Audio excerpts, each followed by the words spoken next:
Ladies and gentlemen, Baby Jane Hudson. I've written a letter to Daddy. His address is heaven above. I wonder if you can guess who I am. I'm Baby Jane Hudson. Who the hell was Baby Jane Hudson? I've written a letter to Daddy saying I love you. My sister doesn't ever go out. She's not fit to receive visitors. Jane, I want to talk to you. I'm afraid I have bad news. We'll probably have to sell the house. You aren't ever gonna sell this house. And you aren't ever gonna leave it. She's sick and she's not getting any better. You mean Jane? I think she seems much better lately. I was cleaning the cage. The bird got out.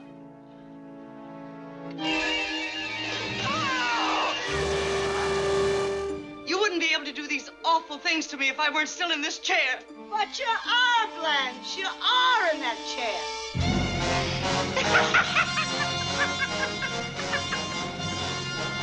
Jane, please. Don't do this to me. Jane! Jane, please!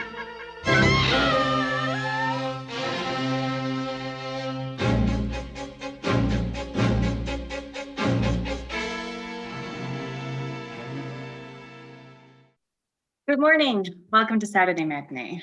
We are Daria and Andrew with Denver Public Library. And today's discussion is of the 1962 brilliant film, Whatever Happened to Baby Jane? Use the chat to talk to each other respectfully and to ask the panel your questions about this movie and the related works. The audience Q&A will begin in the last 15 to 20 minutes, so please don't wait too long. This talk is being recorded, but only the host and the panelists. And now, without further ado, please give a warm welcome to our favorite movie critic, Walter Chaw, and the actress, Barbara Crampton. Good morning, everybody. It's a beautiful day. It's a really beautiful day in Denver today. And I want to take a moment, though, in the middle of this beautiful day, to acknowledge what happened over the last week with the shooting in Georgia. I don't want to bring it down. We'll bring it right back up again, I promise. But I want to have like a moment of real respect for that. These are the names of the victims: Soon Chung Park, Young Grant, Soon Chuk Kim, Young Yue, Delana Ashley Yon, Paul Andre Michels, Shashay Tan, and Do Yao Fang. I'd rather hear these names than the murderers' names. Yeah, it's a dark time, and it's things like this. The show that we do every Saturday, give or take, with amazing guests and amazing hosts, and for an amazing cause, that give me hope that we can come together as a community. We can join together over art, and we can talk about the things that we love and the things that make us passionate, and we can do it in a way that's respectful. That's hope. That's the hope that I have, and that's why I think we keep doing it. Even though it causes anxiety sometimes for me, especially because I'm wired the wrong way. But thank you for being here, and thank you for being such an amazing group and wanting to do this. It's hope, and I think we all need a little bit of that. Starting today, I'm going to give kind of a brief introduction leading up into this film, and then I'm really excited to introduce Barbara, because Barbara's really exciting and wonderful. Let's start a little bit with talking about the director, Bob Aldrich. He was born in Cranston, Rhode Island, which is interesting because one of his ancestors, Roger Williams, founded Rhode Island. Yes, Bob Aldrich was a member essentially of American royalty, and in a capitalist society, that means that he was a Rockefeller. He was, well, one of his aunts married into the Rockefeller family. His father was a self-made man, they say, but no, they're never really self-made. Come on. Okay, but he was a newspaper publisher. He was an operative in Republican state politics. His mother, Laura, died when he was very young, when he was 13 years old. He was remembered very fondly for Bob's whole life. He thought about his mother and talked about her often. Among other notable ancestors for him, Nathaniel Greene, who was an American Revolutionary War general. That's right. His grandfather, Nelson Wilmarch Aldrich, was an art investor and a member of the Republican Senate for 30 years, from 1881 to 1911. He was called the general manager of the nation by the press for his dominant role in framing federal and monetary policy. So it's all his fault. There are, he's the son of heads of banks, Chase Manhattan, of representatives in the House of Representatives. His aunt, Abigail Green Aldrich, married John D. Rockefeller, and Nelson Rockefeller, the four-term governor of New York, the vice president to Ford, was his first cousin. This is Bob Aldrich. At some point, though, during his sort of grooming to take over the financial Aldrich Rockefeller empire, he went to college. That's right. And he learned a little bit during the Great Depression about how unjust, perhaps, the wealth and the income gap was in the United States. He began to take on some decidedly populist ideas. And he told his parents, right when he was about to graduate from the University of Virginia with a degree in finance, he dropped out. He could have graduated. He dropped out. He said, "No, I'm not going to be a capitalist, you guys. Not this way." For that act of defiance, he was immediately disinherited from the Aldrich Rockefeller fortune. Seldom has someone in Hollywood come from such great wealth and privilege and ended with so little. He approached his uncle, Winthrop W. Aldrich, who was working at RKO Studio at the time, and he got a very young Bob Aldrich. He was 23, I think, at the time, a job there as just as a guy who would walk around and fix things on the set or do a clapper. He was offered an associate producer role at RKO because of his connections and his family. He said, "No, nope, I'm not going to do that." In fact, he labored as an assistant director ultimately in the shadows for a really, really long time. He was.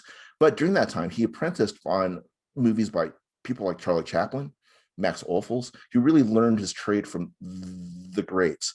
In the 1930s, he met a guy named Abraham Polanski, who was he was a screenwriter and director, but he also a outspoken champion of the popular front in the United States, which was kind of a collection of progressive ideas, largely associated in history now with the Communist Party, but really socialists, which is not actually a bad word if you like firemen and healthcare. So he met Abraham Polanski, and they formed kind of a close friendship, an ideological and professional one.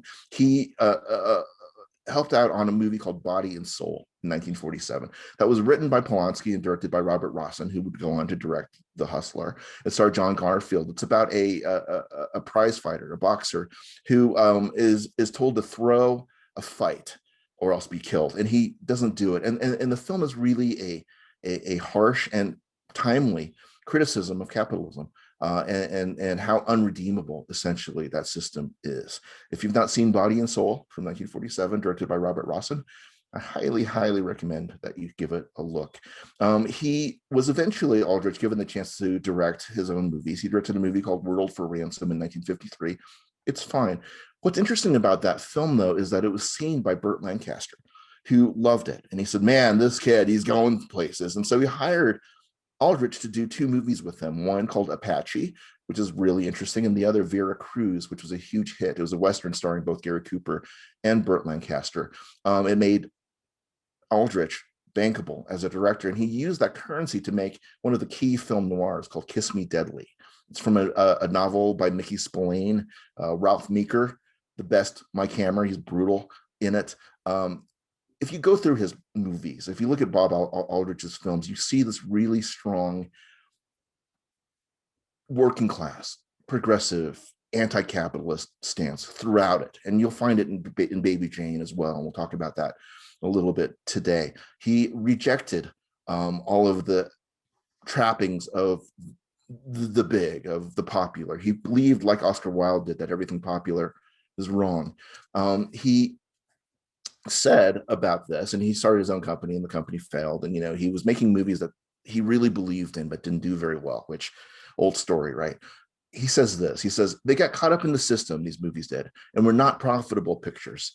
it made me more cynical in terms of what preference to give survival and what preference to give material that might make a fine film, which nobody or very few would go to see. That was the break. I realized that if you're careful in choosing projects and setting costs, your taste and knowledge will, out of every 6 or 7 pictures, produce one that makes a good deal of profitable return for everybody. He was choosing art essentially over commerce. And it's interesting that we're talking about a guy like this who made Baby Jane, which people think about when they think about it as a really culty, campy, silly, broad film. When you actually watch it, it's a nasty bit of business, and nobody actually ends up looking that great. It's all about how we groomed young women to be a certain way, and then we discard them at a certain point in their life, and the gaslighting that happens and the cultural barriers that exist. Jack Warner of Warner Brothers, when he was brought the idea for this film by Aldrich, he said, "I wouldn't give you one dime for those 2 washed up old." Yeah, that was his response to it. Eventually, Warner Brothers did distribute this film, but he's like, "I'll distribute it, but you can't shoot it on the Warner Brothers lot." I just, whatever, Bob Aldrich. So they went and they shot it somewhere else, and they brought it to him. It was a huge hit, a massive hit. It earned a ton of money. It earned 5 Academy Award nominations, including a win for black and white costume design. So if you're wondering what that means, why there was a separate category for black and white costume design, imagine a black and white set. And if your costuming isn't really good, if it's texturally not right, then you're going to disappear into the wallpaper like you were, in front of a virtual background. Black and white costuming is really, really an art. And if you have favorite black and white films, you'll note it. The patterns that go across, the different textures of the fabric. It was an art, definitely an art. Before we talk about more about whatever happened to Baby Jane with Barbara, I want to call out a couple of films by Bob Aldrich which you may not have seen. You probably have seen The Dirty Dozen, right, which is a nasty bit of work but interesting. That was his biggest film. You've probably seen The Longest Yard that he did with Burt Reynolds.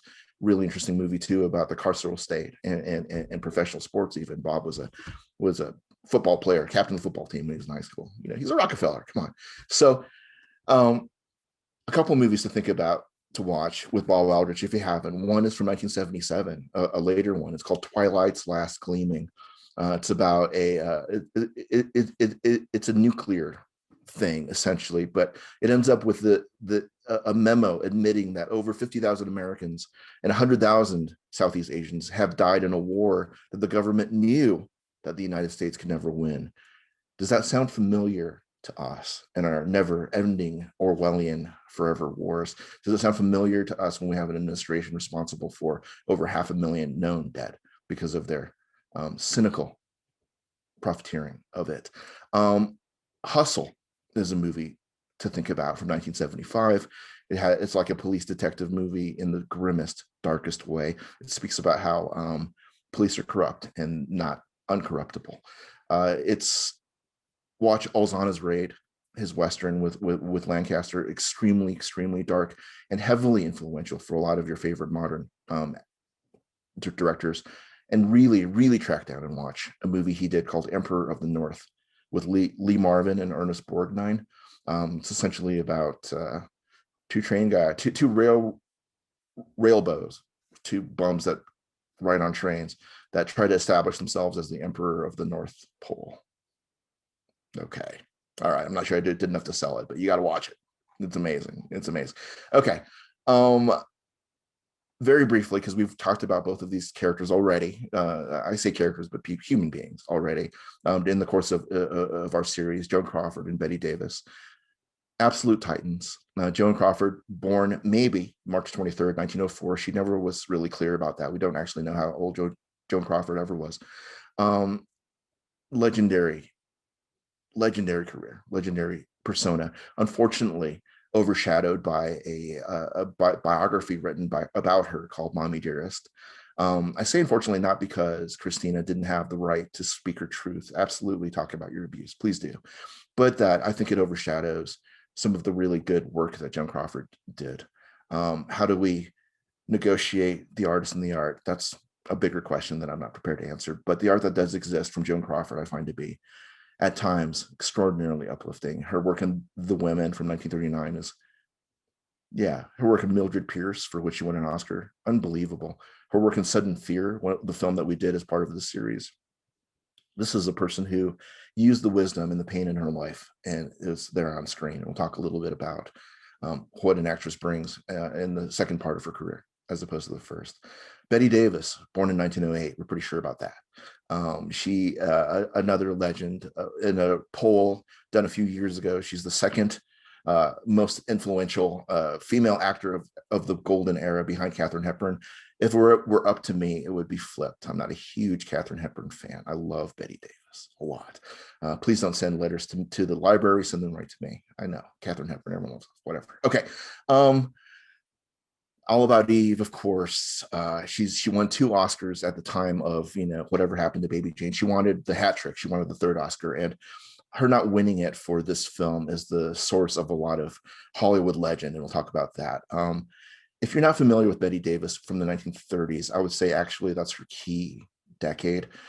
Check out Waterloo Bridge, not the 50s version, but the version that James Whale did in 1931. It is really incredible. Jezebel, Marked Woman, Dark Victory, all of these from the 1930s. The Private Lives of Elizabeth and Essex, the first of 2 times that she played Queen Elizabeth. And she was so not vain, she shaved her head partially for it. And that was sort of an unusual and dangerous thing, in fact, for women during the golden era. Still now. If we remember when Britney Spears had a nervous breakdown in front of the world and shaved her head, that sort of act by a woman in this culture is seen as a very particular thing. And so, something we're talking about is her lack of ultimately ego. And like Joan Crawford, her outsized personality has overshadowed a lot of the good work that she's done. And I think that's unfortunate, because men with outsized personalities like Errol Flynn, if you will, they're celebrated for that. Betty and Joan were derided and mocked for it. In fact, much of the publicity around whatever happened to Baby Jane played up the rivalry, where in truth, in history, by all accounts, they were nothing but professional to one another on set, with 1 or 2 perhaps exceptions that we'll talk about too. But who doesn't have their days, right? All right, enough from me. That's a lot. Sorry. Let's introduce today the amazing person who chose this film. I read this and I'm not sure. I've always meant to ask you about this, but maybe I'll ask you today. Was your dad a carny? Did you travel the country with a carnival when you were growing up? Are you nodding? Okay. Okay. Anyway, we'll start there. She is a person that I've been obsessed with. Is that creepy? That's totally creepy. I made it creepy. I love Barbara Crampton. I love her. The first time I ever saw her was in Reanimator in 1985. She played Megan Halsey, the really too smart and too good for him girlfriend of a medical student in that film. And the movie blew my mind. It was maybe the goriest film I've ever seen. It's still largely gory, goriest film I've ever seen, but it dealt with issues that I've never seen exactly dealt with in the academic sphere. And Barbara was a big part of that. It's a legendary film if you've not seen it. She got her start on television in Days of Our Lives. She was Trista Evans Bradford. She starred in Ritual, in the pilot for Ritual. She went on to Santa Barbara, really a lot of places. Her debut on film was in Body Double, with the Brian De Palma film, Reanimator the year after, Chopping Mall, which I love, but it doesn't have very much chopping in it. There's actually a lot of lasers and exploding, but no chopping. It's funny though. Chopping Mall is funny. They should still make Chopping Mall with a lot of chopping. She did From Beyond, which reunited her with Stuart Gordon, the brilliant late Stuart Gordon, recently late, in another adaptation of an H.P. Lovecraft story, From Beyond, and she's wonderful in that too. And it began to show her range, I think, in that film. She plays both sides of the way that we look at women. She took some time off. She got married. She's got a brood. She's managing. She came back with stuff like You're Next. She was in a movie called Lords of Salem, directed by Rob Zombie, which is one of my favorite movies of the last 10 years or so. It is overlooked, I think, a lot of times when we talk about horror, but the sense of sadness and melancholy in that movie. And I think I gave out a little cry when I saw Barbara show up on screen when I was watching it. In the theater. She's very active in the horror community now. She's become a producer. She is, I think she's destined to be a director. You should think about that. She's been in all sorts of the best recent independent film in the horror genre. And all of that professional stuff aside, she's in a new movie called Jacob's Wife that's out and available next month that I've only heard great things about. In addition to all of those things about her professional career, getting to know Barbara a little bit and seeing the things that she champions and how she unerringly knows when to lift up is one of the great discoveries for me in the last year or so. When I said, this is a person that I've liked and I've always excited to see her movies, and this is someone that I've sort of followed, from afar, but to sort of get to know her as a warm, present, supportive person, in addition to all of the great stuff that she's done professionally, has been hopeful. So we began my introduction with hope, and we're going to end my introduction with hope as well, with truly one of the most effervescent and kind people that I've ever known, Barbara Crampton. Barbara, thanks for being here. Oh, Walter, thank you so much. That's quite an introduction. And really, I have to say about you, I mean, the level of depth and intelligence you bring to any conversation, be it about film or anything else that's happening in the world, is unparalleled. So I really appreciate your presence wherever I am and wherever you show up. So thank you. And thank you to the Denver Library for having me here. I'm so excited to talk to you all. Well, let's start with that. Let's start with why, when I reached out and said, hey, you want to do this thing? Why did you say, you know what, whatever happened to Baby Jane? Well, I started watching that movie, I guess, I've watched it so many times. It's probably one of my most watched films, one of my most loved films. I maybe saw it when I was about 11 years old or so. And every day after school, I would race home to watch two things. One of them being Dark Shadows, which was on every day at 3:00. And one of them was the $1 Million Movie, which I grew up in Long Island, New York. And that was on WPIX TV, Channel 11, I think. And it featured all these movies from the 30s and 40s. So the people that I grew up watching were people like Bette Davis, like you were talking about Dark Victory. I just love that movie. And Whatever Happened to Baby Jane, and, Danny Kaye movies and Miriam Hopkins movies. And you mentioned John Garfield, and he was one of my favorite actors from the old days. And there was something, I grew up, as you say, I grew up in the carnival business. So my dad would take us all every summer, and we would travel the country with this big carnival with, an extended family of 50 to 100 carnies every week. We'd go to a new place, but that was just for a few months during the time of summer when school was off. But during the other times I grew up, I was kind of in my own little community, and I had rumblings and leanings towards thinking that I wanted to be an actor or work in show business. And there was something about these performers that just gave me an allowance to see myself in a bigger and bolder way. And I think even to this day, their acting styles, which is so big and bold, it's like I've never forgotten that. And there's something about those performers that were just so magical to me that I bring them with me in every role that I have. I think, how would Bette Davis do this role? And yeah, there's something just about how they informed me when I was younger about how to not bore anybody on screen, how to bring the most of yourself and fill up the world of the screen with the intention that you want to force on the other actor. And I just think, I speak from a performer's point of view. I think that, those actors and other actors I grew up with were some of the best of all time. Well, as I was watching Baby Jane, what really struck me about Bette Davis's performance is how not egotistical it is. It's showy, but it's not vain. No, and I see that in your performances too. You are in the most insane situations sometimes in your films, and there's no ego involved in that. Can you talk a little bit about Bette Davis as a performer and not just the personality that we all know, sort of crusty and the quick line, but as that presence? Well, I think what you're saying is exactly right. I think she's a generous performer, and I don't see any ego about her. I do see her in scenes really giving room to the other performers. And when I've read things about how, there's the feud and everybody talks about how there was, just this rivalry between she and Miriam Hopkins and between Joan Crawford.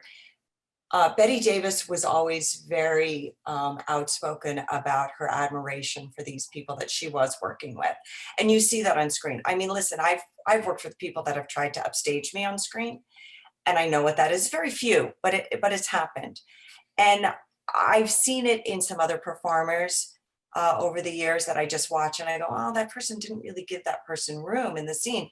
I never see that with Betty Davis. She's always very present, really giving to the other performer. And there is something about being able to take in what the other performer is giving you, and that fuels your response. And to me, the best acting allows for another character in the room. So you can watch one actor doing their thing or another actor doing their thing, but it's the space between you and it's the energy that's between you. That's actually what an audience is watching. They're watching one actress, one character, let's say one character. You're watching the characters of the two gals in Whatever Happened to Baby Jane, Blanche and Jane, but you're also watching the energy between them. And you have to be able to give room to that and be a generous performer to allow that to affect you for what you're doing in the scene. And I see that with her.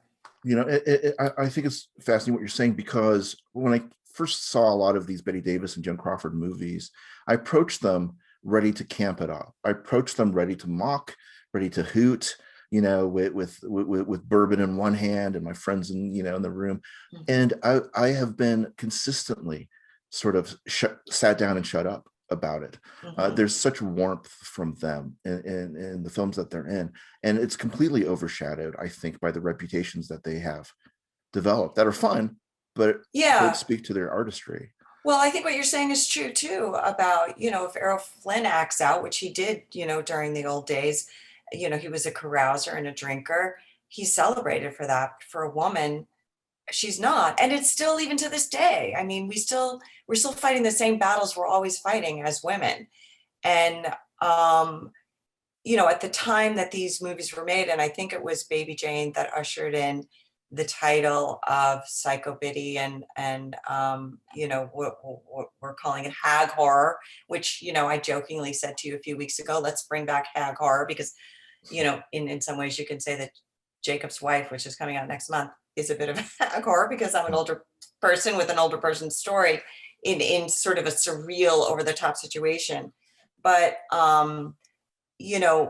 they were trying to figure out what to do with these older stars. And in a way, the scripts make fun of them, but because these performers are so generous and so big and so great at their craft, they never played it that way. They always played it truthfully and really real. I mean, there's a sadness in Baby Jane about Blanche and what she's gone through, and you feel sorry for her. She was a horrible little girl and a horrible person, and she's really over the top with her makeup and her hairstyle and her delivery and everything. She really, really goes for it. But you also feel sorry for her. There's a tenderness, there's a sadness about her performance that you can't help but really, understand through the illumination that she gives.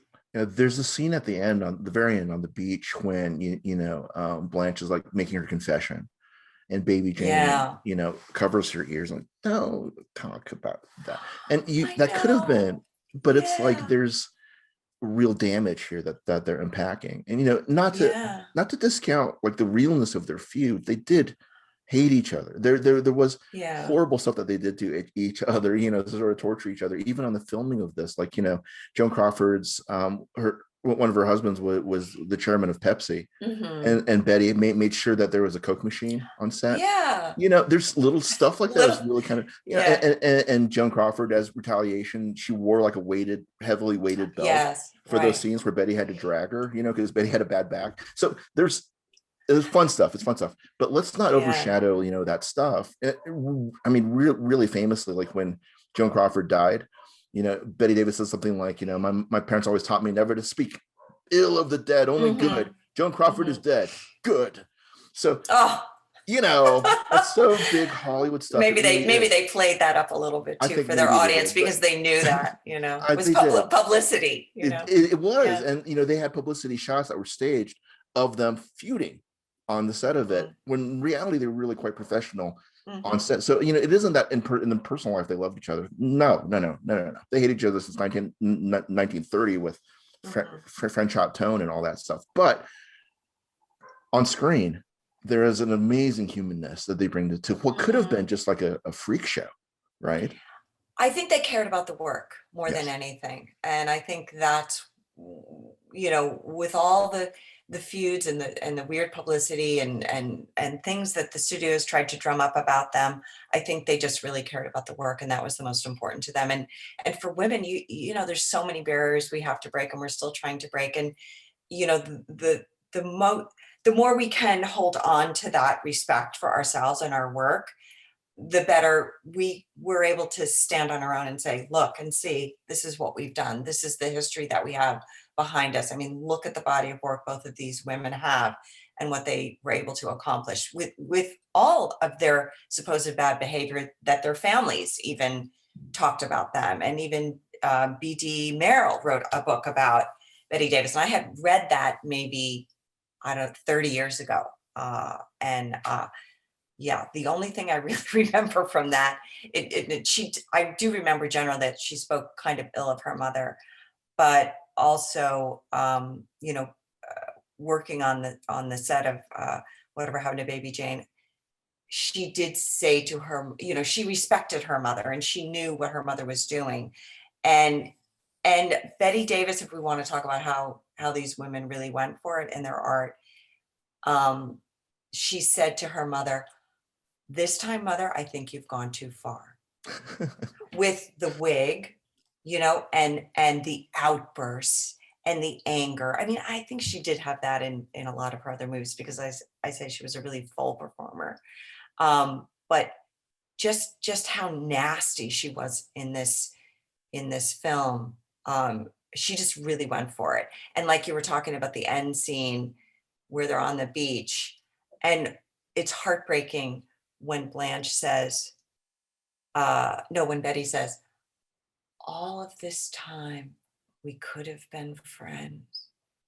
And I mean, I cried just thinking about that line and the way that she said it, because even though these women were really, destroying one another, both of them, because of the hidden secret and everything, there was so much humanity really about both of them ultimately that you can also see. It was a very full-bodied film in that way. It's devastating, when she says that line, because it's so meta, so transparent to the relationship, right? And this idea that perhaps Hollywood, or any kind of industry that Bob Aldrich despised, all in industry, right, pits women against each other this way. If you are a strong woman manager, you are a bitch. If you are, it's like there's so much to unpack here, right? And the movie does a wonderful job of it. Let's talk about the Psycho-biddy subgenre a little bit, because Aldrich followed this up with Hush Hush Sweet Charlotte,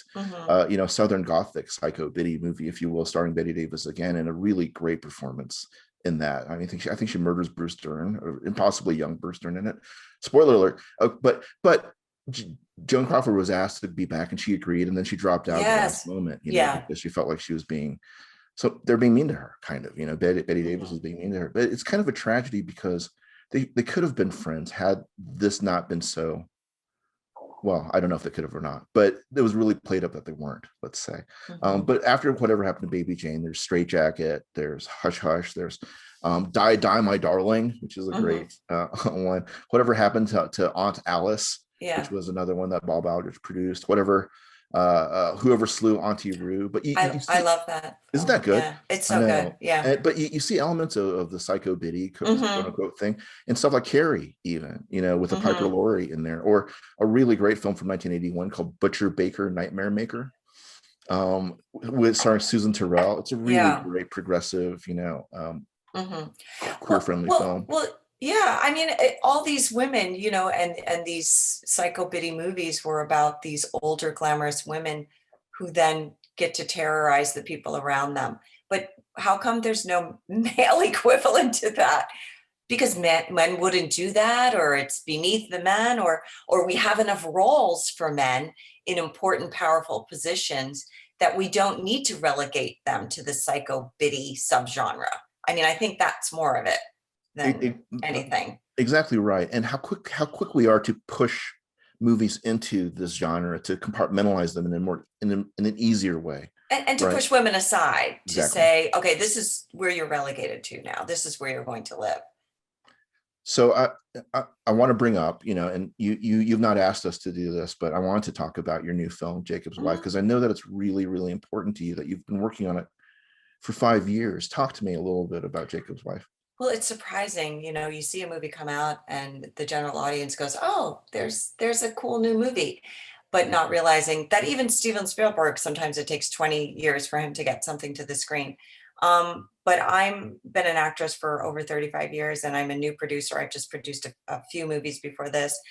And this script came to me because it won a screenwriting contest at a horror film festival called Shriek Fest in Los Angeles. And the writer and the director of that fest sent it to me because they said, this would be a good vehicle for you, Barbara, and maybe you'd want to produce it. I read it. I fell in love with the story of this older woman who, it's not a spoiler to tell you, she gets bitten by a vampire. And instead of her shrinking back like you do in most vampire lore, and you need somebody like a man to come in and save you, it actually infuses her with new blood and gives her the new eyes and new heart to live bigger and bolder than ever before.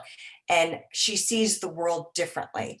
And she doesn't maybe want to go back to being a human again. So what's going to happen in this movie? Her relationship with her husband, I'm 62. So it's my relationship with my husband and how that's going to change. Is it going to change? Am I going to have to leave him because I reinvented myself? Am I going to have to bite him for food? Or, will we be able to live together in this new way? And so the movie really explores a marriage. It's like if Marriage Story, if anybody had seen that, was a horror movie, and what would happen to the two people. But it's very similar. It's like somebody trying to regain their strength and become self-actualized, and finding that the world is not supportive of her. And it took me 5 years to get this off the ground, because I brought it to a lot of production companies, and maybe it falls into the Psycho-biddy category, because a lot of people didn't want to make it. It's not so commercially viable to, internationally, to do a movie about an older woman or an older couple and have that be the centerpiece. It's okay if it's like a side plot, but for it to be the centerpiece is like not often done. And it just took a production company that I worked with and Travis Stevens to look at this and say, no, we get it. We understand what this means, the reinvention of an older woman story and relating to her life. And it sort of mirrors what happened to my life, because I also was a young actor in my early 20s, starting out, like you said, with the soap operas, and then movies and some television stuff. And then when I hit my mid 30s, all of a sudden I had no auditions, no roles, no nothing. And I kind of left Hollywood and had my children and wasn't concentrating on that, and came back with a movie called You're Next in 2011. And everything, the world opened up for me, because that movie, really not because of me, but that movie was a big hit as a horror film. And so people were reintroduced to me. And I found myself wanting to rededicate my life to being an actor, working in the horror genre, and just trying to do it again. And so from 2011 to today, that's what I've been trying to do over the last 10 years or so. And I think that Jacob's Wife is sort of a culmination of that, of I've reinvented myself, and here I am in a starring role on a movie that I had to do everything myself. Let's put on a show, let's do it yourself. So here we are. I really love Your Next. I love it. And that the guy who directed that, Adam Wingard, you may or may not have heard of him. He's making a little movie called Godzilla versus Kong. It's going to be the biggest movie of the year. Yeah, it's coming out soon. Literally. Yeah. But you sort of dedicated your career to the horror genre. I adore the horror genre. Horror is usually sort of ghettoized and diminished as something less. What is it about the horror genre? That's a really good question. I'm really glad you asked it. I think that one of the most basic human emotions that we deal with every day is fear. And a psychologist friend of mine once told me something, and I'll never forget it.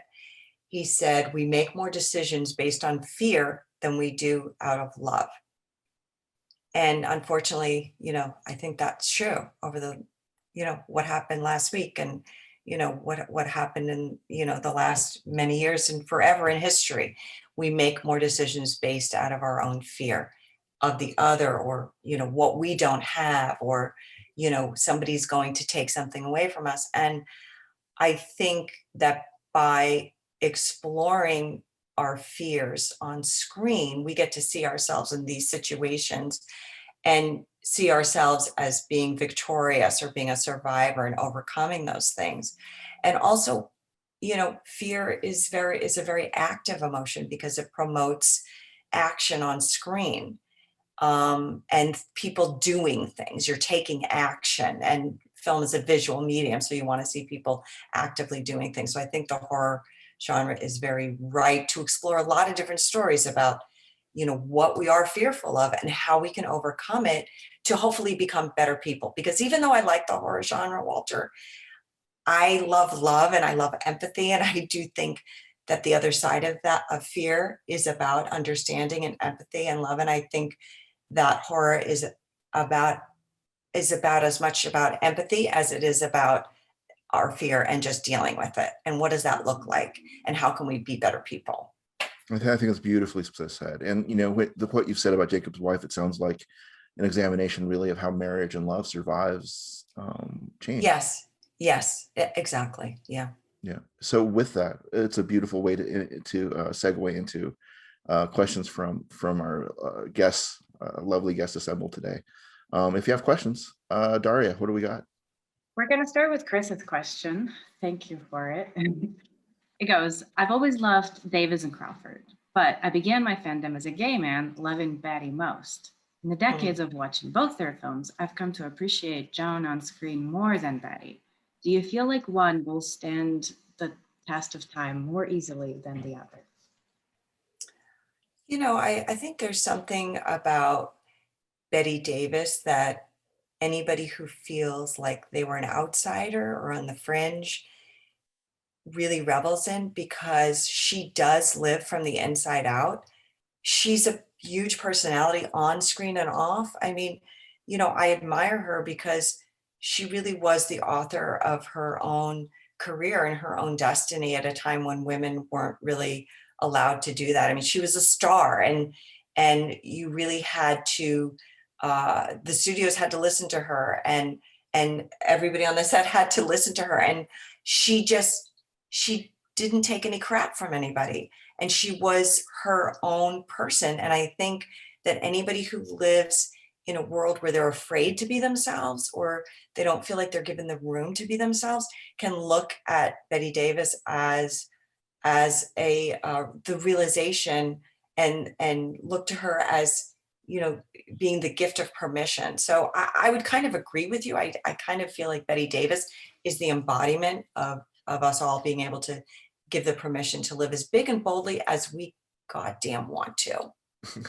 Huzzah! I love this question because it sort of charts a journey, I think, with these performers where, Betty Davis is big and in many ways legible. She's easily legible when you watch her. You get that. Mm-hmm. And Joan Crawford, a lot of her performances are more subterranean, if you will. Like, you grow with them. When you watch Sudden Fear, when she's like sort of suspicious, why is Jack Palance, this young buck, interested in old dried up me? What's happening here? The suspicion and the weight of pain and experience of her having been exploited or seen as a certain way for her whole career is on her face. She lets it there, but I'm not sure you see it on her face until you're 40 or 35, or you've been through the ring, or something has had to happen to you to see that. I'm not saying it's out there in Betty's stuff, but Betty's stuff is more instantly legible. Well, Betty's also more unapologetic about everything. She's just right there, and she's very authentic. I don't think there's any more authentic person that's ever been on screen. Yeah, I think there's so much power to just being you and not giving a damn. And Betty Davis notoriously sued Warner Brothers because she didn't think that her contract was fair. And right. It's like that's not done. That was not done back then. No. Oh no. And a lot of the people that we have talked about in our series, like Olivia de Havilland, like Betty Davis, did that. They said, no, men, you keep wanting me to show my legs and do whatever here, and no, I'm not. Women are more than this. And it's on the foundation of their work, I think, that we begin to have some of these more fulsome conversations now about how we're still mistreating women, but they're setting this groundwork a little bit, I think, for that. Anyway, I'm in deep water. I shouldn't keep paddling. Other questions? More questions? Just in general terms, can you guys talk about Maddie Norman and her role in the movie, and just anything cool that you can tell us about her? I love Maddie Norman. Maddie Norman is the kind of actor that whenever she shows up in something, I feel really relieved. It's like Thelma Ritter. I feel exactly the same way. And the thing about Maddie Norman, unfortunately, because of the era and because of prejudices that persist, let's not fool ourselves, was often cast as a maid or as some kind of support service personality, whatever, as she is in this film. But as we see in this film, she even gets to swear in this film. There's a steel to her that I love. And she's the one character in this movie that I instantly like. Blanche, of course, is easy to feel sorry for, but I always was sort of like, I don't trust this. Something crazy ass is going to happen. But with Maddie, I didn't. She was always like the source of, and when she's dispatched, for me, it's you feel a depth of tragedy when she's gone. I think in a campy film, she shows up later and she's at the fruit stand, on the beach, like, oh, there, there's a different kind of vibe to it. But to allow her to be dead and to allow the African-American vendor to say, hell of a way to end up in the paper. And then says something like, police, how are you going to figure them out? There's something really remarkable just about the presence of those two figures in this movie from 1962. Yeah, I'll let you go, Maddie. Yeah, just the same. I often did see her in maid roles and things like that. But in this film, she's a real character, and she gets to be a real person, and also, show her comedy chops and also be fun. And in the scenes with Victor Buono's character, at the house, those scenes were funny. They were some of the funniest in the whole movie. And when we talk about this movie being sort of a cult campy classic, and we were saying this earlier before the audience joined us, we weren't sure that they knew what they had on their hands. We weren't sure that they knew that the studio knew that this was going to be as funny as it was. And it's gained its popularity and its cult status over the years due to that big and bold persona that a lot of the actors brought to all the roles. And in the scenes with, that Victor Buono had, I think this was his first movie. Was this his first movie? I don't think that it was, but early. Yeah. Early. Yeah. There's a bigness in what they were able to explore in their scenes together. And it was tender, but it was sad, but it was also very big and comedic. And I really appreciated that about her character. I I I really love Maddie Norman in Written on the Wind. Is that the Douglas Sirk one? And when you mentioned her with with Victor Buono, who I love him, and he was a queer actor, he was a gay actor who could never reveal. He died very young. He was 43 years old. He died of a heart attack. But he always brought something, and he's hilarious in this movie. His reaction shots during the scenes with Baby Jane and everything show. It's so funny. It's so good, but it also is very tragic because she's genuinely hopeful. I don't continually I don't mock Baby Jane. I feel very badly for her. She's been dealt a raw deal. He's amazing. Maddie Norman's amazing. When you have sort of oppressed classes, minorities represented in this way, as the smartest person in the room, as the most decent person in the room, as the most moral person in the room, not Victor Buono's character, but Maddie's character in this case, but the ones that know what's going on, the ones that provide for us our perspective. They're the ones looking at this the way that we are, they're the ones that have this reaction. Now we're invited to suture, to really identify with these characters. And the importance of having minority characters that we identify with in a positive way in any film is invisible, but also incalculable. It's really important for us to have this moment. That's why I love horror too, is that only in horror is a film that's really directed at 18 to 25-year-old men. Only in horror at the end of it do they all identify with the virgin girl who survived. That's remarkable. Now suddenly you have empathy for a class that you never maybe even actively have derided in your day-to-day, and it's forcing that kind of empathy with great performers like Maddie Norman, with great performers like Victor Buono, who have the range of humanity, even if they weren't given the center stage by horrifying prejudice or what have you. But yeah, thanks for bringing up Maddie Norman. I wanted to talk about her. Other questions? Someone had a real quick and interesting observation that Elvira knew that there was something really fishy going on, but the white neighbors had no clue and were kind of ignoring it. So that was really interesting. I love that. Someone asked you guys to talk about some more specific moments in the movie critiquing the capitalism. You mentioned that briefly earlier, but could you give us some examples? So before I jump into that, Barbara, you're right. I think this is his first credited screen performance. I looked it up while we were looking at this question for Victor Buono. He's in a bunch of TV series before that, and he had an uncredited role in Judgment at Nuremberg as sort of like an extra. But this is his first credited role, I think. Well, the funny thing is, he seemed like he was an older man, an older performer to be introducing. He was just an older actor when he was discovered in a way. I don't know how old he was in the movie, but I think he's only 24. Oh, really? He just seemed older to me for some reason. We did John Carpenter's The Thing last week, and I came to the realization as I was looking at that I am Wilford Brimley's age in that movie.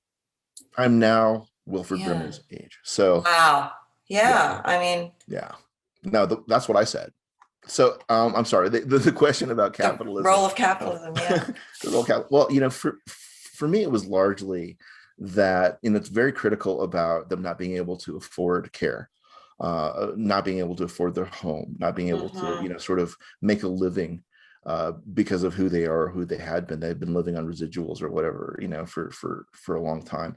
But also this idea of showbiz parents, and how the parents didn't do these girls any favors by pushing them into the spotlight and creating a rivalry between them as well, and the Kid Star thing. And so that's just what I'm sort of taking away from it. Barbara, did you have any thoughts? That was one of my things with I mean, I think it's probably I think if he infused that in all of his movies, that was probably the moment when he did that, because they just didn't have the money. And I don't know how they afforded the big house and how they afforded Elvira and how they were able to pay for gas money and for that car, all the car seats, and there was no healthcare. There's still no healthcare. It's like you can't afford. How are you going to afford to take care of people. Well, and I think it's on Aldrich's mind, because there are scenes in this film in the bank. There's a line in the film where Elvira says, "I'm not concerned about getting paid. I'm just worried about her." You know, there are lines in this film that are openly critical about how we've reduced everybody into a monetary question. You know, when when Victor Buono's escaping, she's chasing him with a handful of money. You know, I mean, literally, she's like, "Wait, wait, I have money. I know, I'll give you the money, and then, you know, will you come back? Because is it all about money?" And him, it wasn't. Like, he needed the money in the beginning. Yes. You know, he was doing this because he looked at the want ads and he's like, "I'm going to do this for the money," and then he couldn't. It was horrible to him. There's an unbelievable amount of desperation in the movie. Like, even when she's on the phone with the liquor store, where she's like, "What do you mean you won't sell it to us anymore? What do you mean our credit's no good? What do you mean what, you know, here, talk to my sister," and she charms them into it. It's all about like this sort of living hand to mouth, living, you know, at sort of the periphery of, in many ways, of different social circles. I'm poor, I'm washed up, I'm old, I am, you know, ridiculous to you. You know, she goes into the thing and she says, "Well, I am, you know, I'm Baby Jane," you know, and then she leaves and the men are like, "Who the hell is Baby Jane?" You know, and so there's this like real sadness about all the periphery. These people are literally on the fringe of everything. And, you know, monetarily, capitalism, economically, is just another way that they've been outcast. All right, other questions? Let's talk about the music a little bit. Someone just asked, like, what's your take on the background music? My own question was that I've noticed throughout the film, there's this strange, like, sound effects that they do only for Blanche. So when you first meet her, when she speaks, there's this fairy tale music behind her. But when Jane speaks, there's nothing. They're literally having a conversation. Or like when she sits down to pick up her dinner and lifts the tray, it's like, boom. And it was like so exaggerated. I couldn't really understand why she only got that treatment. I guess, you know, I mean, those sound effects enhance the tone of the film, and also the moments where the director would want you to go, "Oh my God," you know. So yes, when she's lifting up the tray and, you know, things are happening, the music explodes, those are moments that the director really wants you to focus in on and point to. And it's a kind of a horror movie. So, you know, we have those flourish moments that are enhanced by the music. Yeah, and I think in a film about gaslighting, to you know, assume the modern parlance of it, is that the movie itself is gaslighting you into believing that Blanche is sort of this fairy tale princess, and, you know, she's a sleeping beauty that's being cared for by the evil witch, essentially. And that he is really pushing this narrative for us throughout the course of it till the very end. And you have this confession where it's like, "Oh shit, okay, well, I read this wrong. What's wrong with me?" And well, nothing's wrong with you. You've been sort of led down this path. It was the composer is Frank DeJoy, who befriended Aldrich earlier on in their careers, and they did a lot of movies together. He also did Hush Hush Sweet Charlotte. He did Flight of the Phoenix and Dirty Dozen, and, you know, he was a composer. And I think the score is used very cunningly in this movie. It's leading you to a conclusion about these characters, and it's making you think it's one kind of film, you know, melodrama, you know, Cirque even, when in fact it's not that kind of film. But we're there because we believe what we're being shown. We believe what we're being told. You know, the last thing I'll say about the gaslighting thing is that early on in the neighbor's house, there's a picture by Margaret Keane, the painter, on the wall behind her, the Big Eyes painter. And at that time in 1962, it wasn't known that, you know, her husband was stealing all of the glory. He was right. That's right. So yes. I think it's fascinating and sort of you know, they would have known this either, but in a post-textual sort of way. That's a really good point. I didn't really think about that. Right, I didn't. It's another I mean, I know that story, but yeah, and you know, and Betty Davis with the big eyes. There's so many interesting. There's something going on in this movie. There's some wisdom about how we're sold a bill of goods and we buy it without really questioning. So, Barbara, it's amazing that you're here. We have to do a hard stop at 12:30 so that we Thank can you. respect your time. You're a very busy person. Thank you so much for coming here the week that your movie premiered. I know how very busy that you are. I can't tell you what a joy it is to be able to interact with you.